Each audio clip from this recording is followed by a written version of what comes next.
Bonjour Mac. Bonjour Albert. Alors vous êtes installateur dans la région lyonnaise. Concrètement, est-ce que vous avez déjà installé des systèmes de ventilation double flux? Concrètement, oui, on en installe déjà pas mal. Il y a eu une grande évolution également dans le système double flux, puisque c'est pas aujourd'hui vraiment en soi nouveau, mais il y a eu une grande évolution et aujourd'hui on arrive surtout sur du haut rendement. Est-ce qu'il y a des contraintes à respecter quand on installe une ventilation double flux? La contrainte majeure, c'est le double réseau de conduits pour nous installateurs, puisque donc on a donc un réseau de conduits pour l'extraction d'air vicié et un réseau de conduits pour l'insufflation de l'air neuf. Donc double réseau, double contrainte de passage dans les faux plafonds, par exemple. C'est généralement dans les faux plafonds qu'on fait passer les réseaux? Oui, principalement dans les faux plafonds, puisqu'il faut rester dans des volumes chauffés pour avoir le meilleur rendement possible. C'est une des contraintes. On pourrait passer en comble perdu avec des gaines isolantes, mais le rendement est moins bon. Donc on reste toujours dans les volumes chauffés en faux plafond. C'est l'idéal. Alors, le faux plafond c'est très bien, mais le problème c'est que vous avez un tube qui va faire entre 6 ou 8 cm, donc ça vous enlève un peu de hauteur de plafond? Évolution des matériels, et aujourd'hui on a des gaines extra plates, très solides, extra plates, et qui sont facilement mises en œuvre puisqu'elles sont relativement souples. C'est ce qu'on voit là, la section n'est plus ronde, elle est aplatie. Tout à fait, avec une hauteur d'environ 5 cm. On gagne combien de centimètres par rapport à un tuyau rond, une gaine ronde? Eh bien, par exemple, l'équivalence serait sur une gaine de diamètre 80. Donc déjà, on gagne facilement 3 cm, et surtout, on a une solidité qui est plus importante, sans accessoires notoires pour faire une installation. C'est tout nouveau, c'est révolutionnaire ça, non? Oui, c'est tout nouveau. Alors revenons à l'échangeur thermique, donc qui est le cœur du système. Où est-ce qu'on l'installe? Dans le garage? Ah non, il faut l'installer dans une partie chauffée, de manière à avoir le meilleur échange thermique possible, c'est-à-dire un cellier, une buanderie. Mais c'est pas bruyant? Très peu bruyant. Grâce à des systèmes de pièges à son qui sont mis sur les conduits, vous n'avez pratiquement aucun bruit de transmission par les conduits. Alors, le docteur Deus le disait tout à l'heure, en France on est très fort pour installer des systèmes extrêmement performants, on l'est beaucoup moins pour les entretenir. Dans cet échangeur thermique, il y a un filtre, j'imagine, donc qui est là pour filtrer les polluants de l'air extérieur. Il faut le changer à intervalles réguliers. Est-ce que c'est compliqué? Ce n'est pas très compliqué en fait, c'est à la portée de tout le monde en fait. L'utilisateur peut entretenir lui-même sa centrale. Par contre, effectivement, le filtre est à remplacer et pas à nettoyer si on veut garder son efficacité maximale. Il faut le remplacer tous les combien? En moyenne une fois par an. Les deux, puisque donc on a deux filtres. On a un filtre sur l'arrivée d'air neuf et un pour filtrer. Tout à fait. Les polluants. Tout à fait. Et il y a un filtre aussi pour l'air vicié? Oui. Ça veut dire qu'on veut rendre un air propre à l'extérieur? Pourquoi? Alors, on ne veut pas rendre l'air propre à l'extérieur, on veut surtout ne pas encrasser l'échangeur. On peut regarder, c'est facile à enlever? On peut voir comment on fait pour changer les filtres? Tout à fait. La façade se déclipse. C'est un système de clip, tout simplement. C'est très léger. C'est très léger.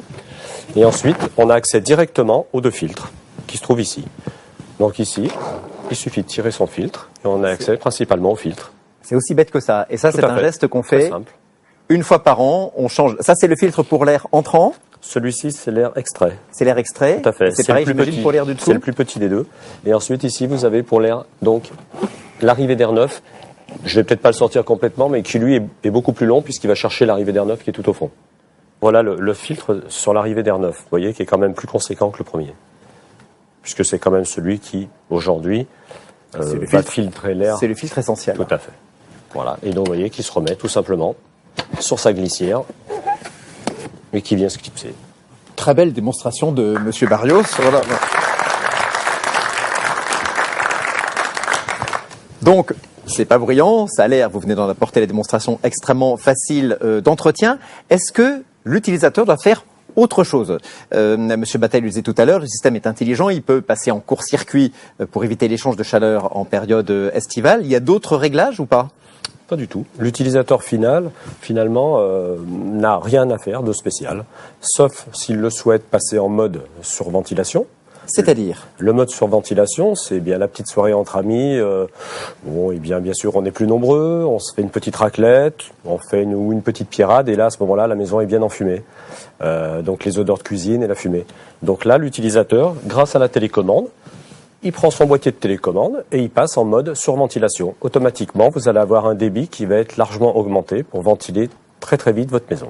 Ça veut dire qu'après avoir bien fait la cuisine et bien enfumé sa maison, il n'a pas besoin d'ouvrir en grand les fenêtres, ce qui ferait chuter la température. Il a juste qu'à augmenter ponctuellement le débit donc du système de ventilation. Ouais, tout à fait, grâce à la télécommande sans fil qui fonctionne avec la centrale. On entend également beaucoup parler ces temps-ci du puits canadien, qui permet donc de réchauffer en hiver l'air qu'on va faire rentrer dans sa maison et qui permet de le refroidir en été. Est-ce qu'on peut coupler ce système du puits canadien à une ventilation double flux? Tout à fait, c'est même préconisé, puisqu'évidemment, l'entrée d'air neuf va circuler par le puits canadien, et donc la température d'entrée d'air va être supérieure. Donc, bien entendu, l'entrée d'air neuf étant supérieure en température, l'échange thermique est encore meilleur, et le rendement de notre centrale et de notre système encore meilleur.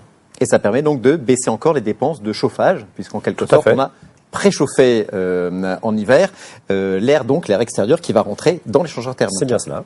Dernière question, puisque le docteur Deux le disait, ça a été pointé aussi par Monsieur Lamy en début d'émission, il est très important que cette ventilation soit permanente pour éviter l'installation d'humidité à l'intérieur du logement. Cela dit, il y a des semaines, parfois des mois où on n'est pas là. Est-ce que le système doit continuer à tourner ou est-ce qu'il y a un mode absence où il peut tourner peut-être à bas régime? Alors justement, vous faites bien de le souligner, il y a également un mode absence qui permet effectivement de diminuer le régime de fonctionnement de la centrale. Et donc, mode absence, qui dit absence, effectivement, dit des débits inférieurs. C'est un peu l'équivalent du hors-gel qu'on connaît tous dans le système de chauffage. Voilà, c'est la ventilation minimum pour quand il n'y a pas de source de pollution à l'intérieur, puisqu'on n'est pas là. Exactement. Merci beaucoup Albert Barrios pour ces explications très concrètes. Je vous propose de découvrir le témoignage de Madame Bonetti, que vous connaissez d'ailleurs. Nous l'avons rencontrée dans sa nouvelle maison. Regardez.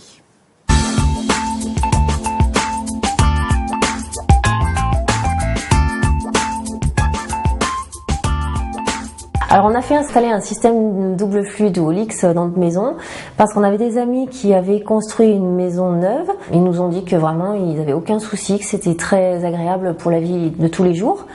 Donc on a décidé d'en faire installer un pour ça, et en plus on a eu d'autres points de vue, d'autres personnes, des professionnels qui nous ont dit la même chose. Alors ça fait 1 mois qu'on habite dans la maison. Et donc pour la vie de tous les jours c'est super parce que par exemple quand on a eu des températures de moins 15 comme il y a 15 jours par exemple, ça évite d'ouvrir les fenêtres pendant une demi-heure comme on le fait dans une maison sans ce système là. C'est super aussi quand on fait des repas par exemple où il y a des odeurs qui restent comme la raclette, des choses comme ça. On a fait l'expérience l'autre jour, on avait fait une raclette avec des amis et donc on a mis le booster en marche. Et donc, on a fini la raclette, il n'y avait pas d'odeur dans la maison, il n'y avait rien du tout et ça fait pas de bruit. On s'adapte hyper facilement à ce genre de choses. Alors, le premier bilan énergétique, donc depuis 1 mois, ce qu'on peut déjà constater, c'est que le fait de pas ouvrir les fenêtres tous les jours, ça fait forcément faire de l'économie d'énergie. Donc déjà rien que ça, c'est pas négligeable. On a une petite télécommande ici. Et donc, vous voyez, c'est pas compliqué, ça donne toutes les informations. Et puis, quand on veut savoir à combien est la température qui rentre, l'air qui sort, quand vous voulez mettre le booster en route pour que ça marche plus vite, c'est juste, on appuie sur un bouton et ça se fait automatiquement. Donc, il n'y a rien de plus simple. Bien sûr que je conseillerais ce système à toutes les personnes qui sont en train de construire une maison. Je leur dirais oui.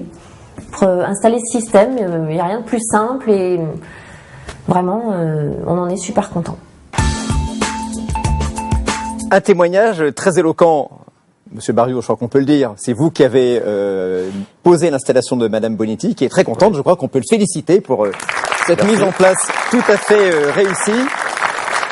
Et qui résume très bien, je crois, effectivement, les avantages. Je disais que c'était les clients qui en parlaient le mieux. Là, c'est tout à fait visible, les avantages de la ventilation double flux. Voilà, cette émission touche à sa fin. Merci à tous nos spécialistes. J'espère qu'elle vous aura aidé à mesurer les enjeux de la qualité de l'air intérieur et de sa préservation. Un enjeu de santé publique, un enjeu aussi pour la santé des bâtiments. J'espère qu'elle aura répondu à toutes les questions que vous vous posez sur la ventilation double flux. À bientôt. Au revoir.